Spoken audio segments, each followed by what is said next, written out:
Hello, Warriors. Welcome back to the Philosopher podcast. This is your host, Adam Fisher.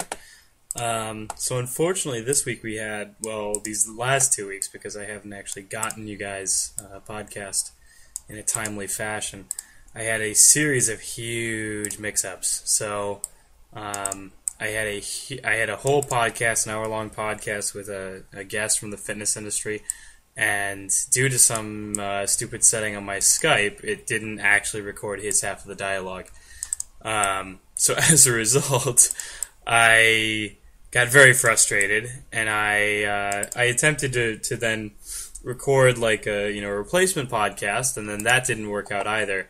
So basically, and then I got sick. So just a lot of stuff all happening at once. But I'm finally back on track, and so this week I'm going to be covering what I call the most basic way to get in great shape. This is a very basic exercise program that works really well for pretty much anyone. And I actually wrote an article about this a while back. It was actually one of my most shared articles, one of my most popular blog posts. Simply because I outlined what I called the best way to get in shape, and then I basically went ahead and said and then this is why it's not going to work out for you. So this is kind of just a podcast version of that, but it also allows me a chance to really explain myself a little more in depth. So the most basic way to get in great shape is this. It's a 6-day-a-week program or a 3-day-a-week program. You can modify it as you want to. And beginners obviously might want to start off at 3 days a week, and that kind of presents its own challenges, but we'll go over that in a minute. Or 6 days a week if you're someone who's been working out for a little while. And this is how it's divided up. So if you're doing 6 days a week, you're going to have 2 strength days, 2 hypertrophy days, which is like bodybuilding days, and 2 endurance days. That's it. So basically, when we're talking strength, a lot of people think strength just basically means lifting weights, and that's not what we're talking about here. When we're talking strength, we are talking very high intensity, 1 to 6 rep range, basically anything 75% above in major lifts. So we're talking Olympic lifts, snatch, clean and jerk. We're talking power lifts, bench press, deadlift, squat. We're talking heavy overhead presses. We're talking heavy rows. And obviously, if you're a beginner, you may not know all of these movements right away. But I would recommend, just kind of YouTubing videos, demonstration videos for that sort of stuff. And you should be able to pick it up, pretty easily.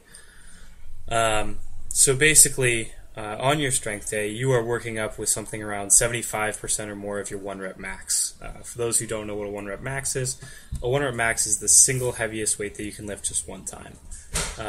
And beginners, when it comes to beginners, I don't even recommend maxing out and trying to find your 1-rep max, because most people are not going to have perfect form. So when they do try that, they can sort of easily hurt themselves.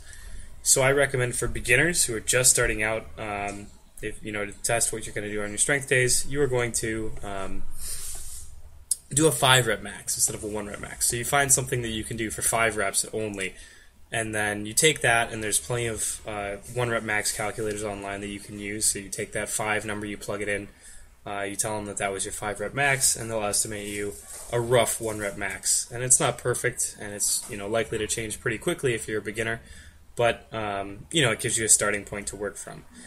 So strength plans are always based on a percentage of your 1-rep max. And as I was saying, 75% or higher tends to be where you're going in terms of working for strength.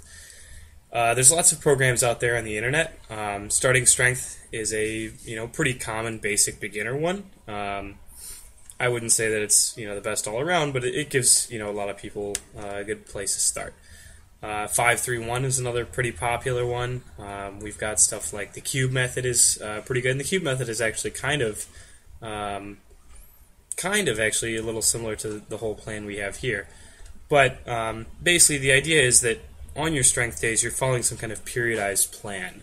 So a periodized plan is a plan in which they alter the intensity week by week so that you get sort of different results, and so that you optimize your results without not without taxing your system too much. So basically, you've got all kinds of different periodization schemes that you could use, but it's all pretty similar stuff. So on your strength days, you'd be following some sort of periodized plan for your strength. Pretty simple. Just again, find a plan, 5-3-1 or starting strength are a good starting point, and then once you get a little more advanced, you can pick what you're doing from there. So those are your strength days, and since there's 2 of them per week, I recommend, at least starting out, to split them into an upper body and a lower body day. So if you're doing an upper body day, you'd be doing a bench press or an overhead press, or maybe some rows, some heavy rows. That would be your focus on your strength days, once per week for upper body, and then you'd have once per week for lower body. So you'd have basically squats and deadlifts, maybe cleans, whatever you can do. And again, you'll want to look up videos for those. Squats and deadlifts are a little more form heavy than bench presses and stuff like that, so they tend to be a little harder to pick up. But again, same sort of thing. And so basically you'd have one upper body strength day and one lower body strength day per week. So that covers our strength days. Then we have 2 hypertrophy days. So this is a sort of bodybuilding style days. I would recommend also splitting that up by upper and lower body, simply because if we're doing our strength by upper and lower body, it makes it easier to split things up overall. So hypertrophy days are they would probably come a little more naturally to most people. That's the kind of stuff that you hear, 10 to 12 reps, moderate intensity, typically something between 50% and 75% in 1 rep max. And obviously here, unlike, with the strength stuff where you're going for, just lifting more weight, the point here is just sort of to, get the pump in, to feel a bit of a burn, and, to stimulate your muscles to grow a little bit. So there's lots of ways that you can split that up, but note that with a hypertrophy day, you're going to be focusing a lot more on smaller muscles. So you're not just doing your bench press or your squat or your deadlift or whatever. You're also doing smaller lifts, like say if you wanted to build your arms a little bit, you do some bicep curls. If you want to build your triceps, you do some close grip benches or some triceps extensions, something like that. You've also got stuff for calves, you've got stuff for traps, smaller muscle groups that don't really get worked much in your strength work. So that would be sort of stuff that you'd focus on a little bit more. And, a lot of people are into splitting up hypertrophy plans by body part. That works great if you're just doing hypertrophy and nothing else, if you're, really like a serious hardcore bodybuilder or aesthetic exerciser. But again, this is a well-rounded program for everyone. So, I still recommend splitting up by upper and lower body. So, one day you would have, maybe some bench presses, rows, overhead presses, but also triceps extensions, bicep curls, and, shrugs for your shoulders and your traps. And then on your lower body day, you'd be doing, maybe squats and deadlifts for high reps, but you'd also be doing stuff like, lunges, single leg work. You'd be doing stuff like calf raises. You'd be doing isolation stuff for your posterior chain. So that's stuff like, your kettlebell swings or glute bridges, hip thrusts. You can also use machines that you find at your local gym to do leg extensions and leg curls, isolation exercises for your quads and your hamstrings. So you'd focus, again on, targeting individual muscle groups instead of just practicing movements. Because that's sort of the name of the game when it comes to building size, is you're focusing on individual muscles, whereas, when you're building strength, you're focusing on training movements. You're focusing on getting better with movements. And obviously, this is going to feed into your strength days. Actually, I'll kind of get back to that later. So going back into our plans, we've got 2 strength days, 1 upper body, 1 lower body, 2 hypertrophy days, again, 1 upper and 1 lower, and then we have 2 endurance days. Now, the endurance days, you've got a lot more options in terms of what you're doing there. So you could be doing something more like a boot camp class, just like, the kind of stuff where you're just doing reps nonstop, constantly. something like a CrossFit class, again, doing a lot of reps stuff. Or, you could just do cardio. So you could do running, but, again, the problem with a lot of people is that they think running is the only thing that they can do. So, we don't just have running, we have sprinting, we have bike intervals. You could do, metabolic, weight circuits like barbell complexes, dumbbell complexes, kettlebell complexes. And of course, a lot of that may sound confusing to you, but again, I just recommend Googling it or YouTubing it, and finding a little bit more about it, because that is sort of there's so many more options out there for cardio than just slogging it out on a treadmill for a half hour. And if you want to get good at running long distance, that's great. Run long distance, but a lot of people hate treadmills, they hate cardio, and then they slog it out and do it anyway, and then it detracts from your overall exercise experience. So don't consider that a necessity. There's so many options, what you can do in terms of your cardio. So yeah, basically your endurance days are cardio days, effectively, and you could split that up, upper lower body if you wanted. It's honestly not as important, just so long as you're doing something, high rep stuff. You could even be doing, your high rep endurance days more like bodybuilding days with a lot more reps. That's an option as well. So basically, the way you would structure this, at least the way I would structure this, is I would put 3 days on, 1 day off. So you would have 3 days, exercise, 1 rest day, 3 days of exercise, 1 rest day. So it's not really 6 days per week, because it's a rolling workout. But that doesn't matter, your body doesn't care, for weeks. Your body doesn't know what a week is.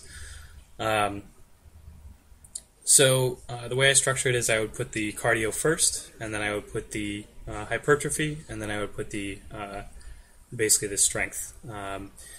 Or honestly, it may just be better to make sure that the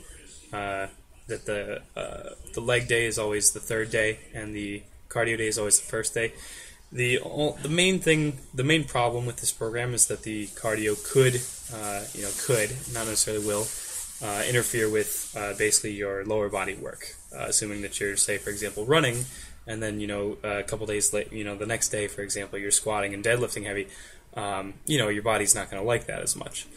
So I like to say do my cardio first day, you do your upper body work the next day, and then you do your lower body work the third day. And that's nice because it spaces out the lower body intensity stuff, and gives you a little more time to rest, gives you a little more time to recover. The upper body stuff, of course, is not as important. The upper body kind of recovers quickly on its own, and most cardio is lower body in nature, so that shouldn't affect your recovery as much. So that's the basic plan. That's really all there is to it. Now, kind of getting into the nitty-gritty about how that works. So you may have heard that cardio kills gains, or you can't do cardio and strength at the same time, or all that stuff. That's actually not true, but it depends on how you... It can be true, but it depends on how you put it together. If, for example, I was doing a full, bodybuilding program, and then I, added in, say 2 hours a week of running on top of what I was already doing, without making any changes in my diet, without making any changes in my, my recovery, my rest, obviously, yeah, my gains would suffer, in strength and size, simply because, I've added a lot more stuff, without really, increasing my body's ability to cope with it. That's a huge jump in volume very quickly that, the body just isn't ready for. So, how can you get around that? Well, you can, add it in more slowly. So, say I add in, 10 minutes of cardio, and then 15, 20, 25, 30, we'll work my way up to 2 hours. Well, that's going to be a lot better than just dropping 2 hours on top of what I'm already doing. Or, maybe I could eat a lot more calories. Obviously, all that exercise is going to burn a lot more calories. And so if your body's trying to decide what to use those calories on, whether I should focus on, improving the heart, or if I should focus on improving, building bigger muscles, your body's a little confused there. So, the main thing with the idea that cardio kills gains is just that you have to do it intelligently. You have to combine the two in a way that doesn't detract from either of them, and it's very possible to do that. It's just that a lot of people sort of stumble face first into a program or something like that, and then they just toss stuff in there randomly and it doesn't work out. Surprise. So yeah, you can absolutely do cardio and strength stuff at the same time. If you want more info about that sort of stuff, I would recommend checking out Alex Viada. That's Viada. He's a absolute beast of a guy. He squats 700 pounds and runs marathons and has like 5-minute miles or something like that. Just because he has been doing this stuff for forever, and he's living proof that stuff works. And his company, Complete Human Performance, does all sorts of training programs for athletes looking to combine their cardio with other stuff, and they've had plenty of success. And full disclosure, I did some programs with them. I want to say about 2 months a while back, and I was extremely happy with it. It's about $100 a month, at least it was. When I was going through the coaching services with them. So it's a good way to sort of get a basic program if you're interested in that sort of stuff, or if you're interested in learning more about the info. Alex has a recent new book out called The Hybrid Athlete, I think. I'm not sure. The Hybrid... Yeah, I think that's right. So, just check that out if you're interested in more stuff about that. Now, of course, the good thing about this plan is that it can be adapted to all sorts of uses. A lot of people could get a lot of different things out of this. And again, that's why I call it's the most basic way to get in great shape. You could just do this program for forever, and you would get better at it, and you'd be in great shape no matter, by anyone's standards. But if you wanted to really specialize, if you, started realizing that you liked a certain program more than any other, basically after a certain point, that's exactly what you'd want to do. So, say for example, you start, doing it and you recognize that you prefer the strength stuff. Okay, well that's great. So you focus on doing your strength stuff more. You can drop out the endurance days, or drop out the hypertrophy days, or, do whatever you want to, to edit the program. And of course, again, this is sort of a beginner's program. So as you get to know more about, just working out and lifting and running and all that, that's a totally normal, sort of progression. Say you want to become a bodybuilder, well, that's great. After a while, the strength stuff might not mean as much to you. The endurance stuff might not mean as much to you. So you'd focus on, making, more hypertrophy days, or, doing more hypertrophy work in the days that you're already doing it. If you realize that you want to be, a runner, obviously, all this stuff feeds into each other. Basically, we have a concept called general physical preparedness and special physical preparedness. So if you imagine a pyramid, okay? So you've got, a wide base, and then you've got a small peak at the top. GPP, or General Physical Preparedness, is the base. It's what you build everything on top of. And then SPP, Special Physical Preparedness, is that peak. That's, where you get really good, elite, performance in some sort of sport or athletic event. And so what happens when you try and build that pyramid, just the peak without anything to build it on? Well, obviously it's not going to go anywhere.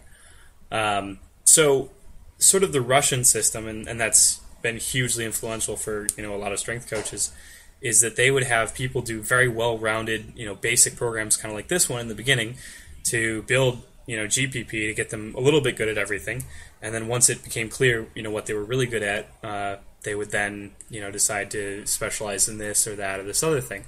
And that's the way to do it. And that's the way sort of a lot of exercisers naturally sort of do it, because, just as you learn more about exercising, you find out about this stuff. Like, for example, I started out, I was just using some machines and then, running and then doing some free weights, and then I kind of got into, bodybuilding, but then I realized I didn't like that, and then I discovered the strength stuff, and then I started doing powerlifting, so, and then now I train for powerlifting, and obviously, that's sort of my SPP is trying to be as strong as I can. So,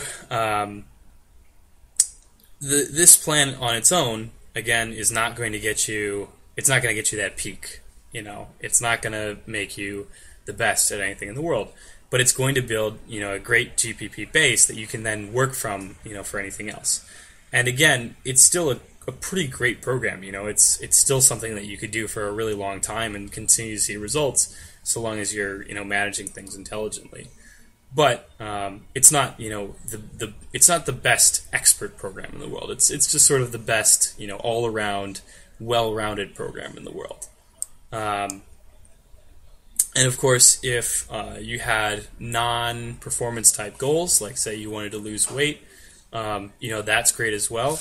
Obviously, diet becomes a lot more important for you. You've just got to. The main thing is just to cut calories while improving the amount of work that you're doing, building muscle mass. Some people will respond well to like low carb diets, so just sort of protein and veggies every meal, and that's about it. Other people, they may they may just value their carbs too much, and so you can work your carbs in. But the main thing is just to be focusing on smaller portion sizes and lower calories.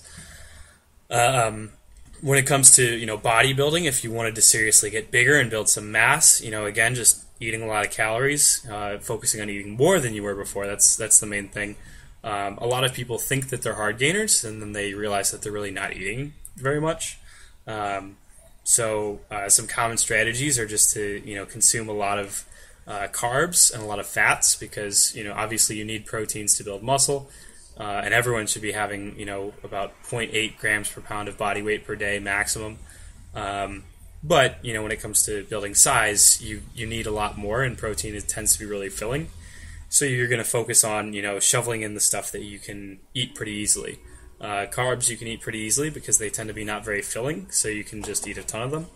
And fats you can eat a ton of because basically fats are very dense calorie-wise per gram. They're twice as dense as other stuff.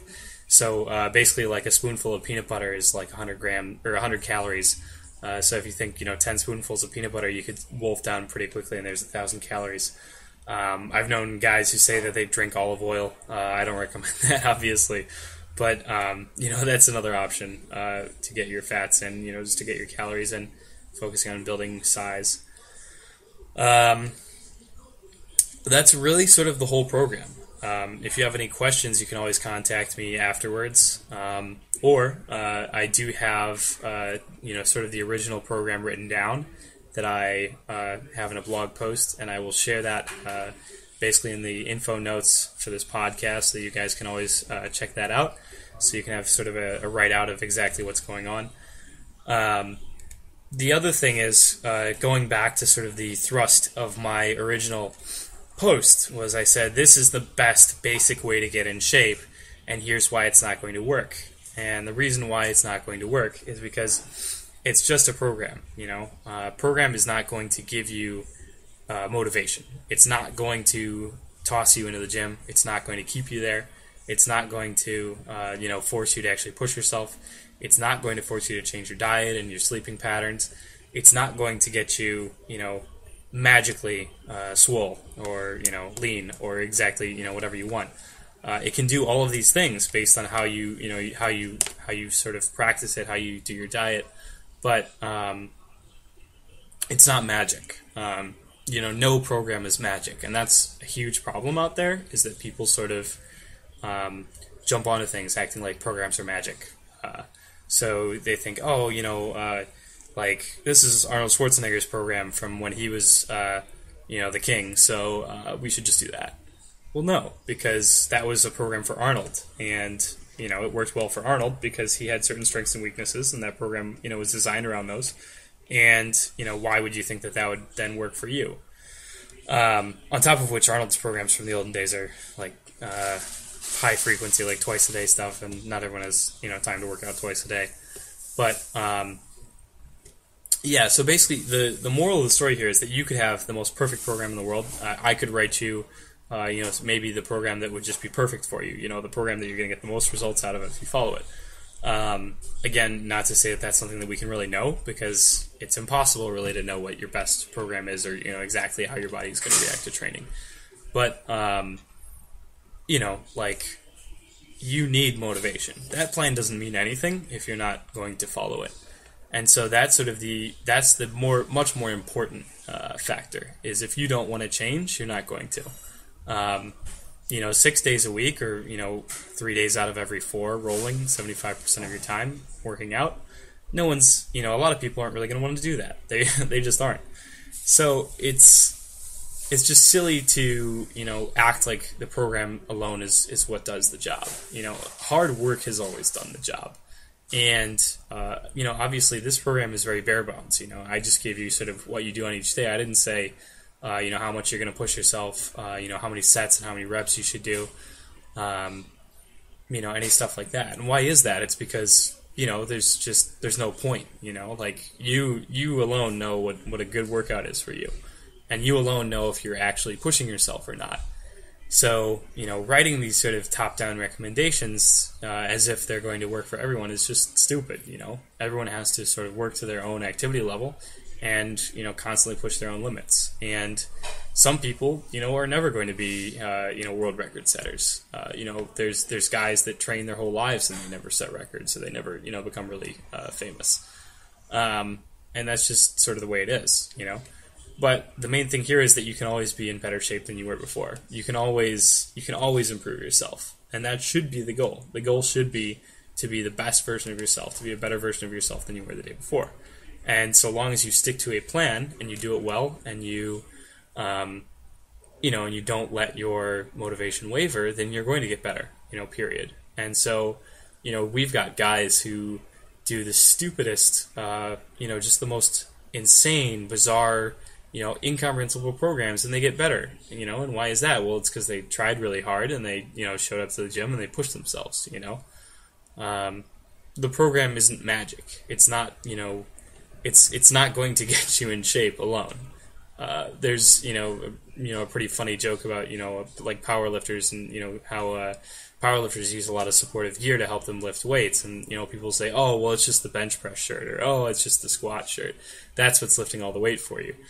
Well, then you take the shirt and you toss a barbell on top of it. The shirt alone isn't going to squat or bench press the weight.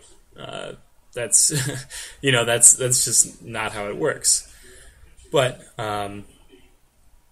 these things all work together. Obviously, you're still the uniting factor that combines all these things. So if you don't want to get better, you're not going to get better. And that's just step one, is being honest with yourself and admitting, how serious you are, and deciding, whether or not you really are looking to change. And if you are, you can see changes, huge changes, whether you're working optimally or suboptimally. But this is, again, just the most basic, optimal program for people looking to build a general base. It's for beginners, and it's very malleable in that you can then modify it to work for pretty much anyone. So that's it. It's not rocket science. It's not magic. It's just a really simple program that you can follow, and so long as you follow it and you push yourself hard, you can get better. That's the lesson of the day. So if anyone is interested in learning more, you can always reach out to me. My email is thethegn@gmail.com. So that's THEGN@gmail.com. And yeah, this is our third week, and glad to have been here. Glad to actually finally have gotten this podcast done. But I will talk to you all. I will talk to you guys all, later. Hi everyone. If you like what we do here, feel free to support me in any way that you can. It's tough making content for people for free. So, if you'd like to, go ahead and check out my website at www.philosopher-warrior.com. Or, we're on iTunes now as an official podcast. So, go ahead and check us out in iTunes. Give us a rating. That helps us climb up the ranks, gets us more exposure. Anything that you can do would be just so amazing, and I would love you guys so much. It's, just amazing to be able to do this sort of work and to try and help change people's lives. And, it's also amazing to, get feedback from my friends as well. So my inbox is always open. Don't hesitate to reach out to me at thethegn@gmail.com. That's THEGN@gmail.com. You could also check me out on social media. I'm on Twitter at ThaneTweets. at THEGN TWEETS. So, just looking forward to seeing you guys again soon.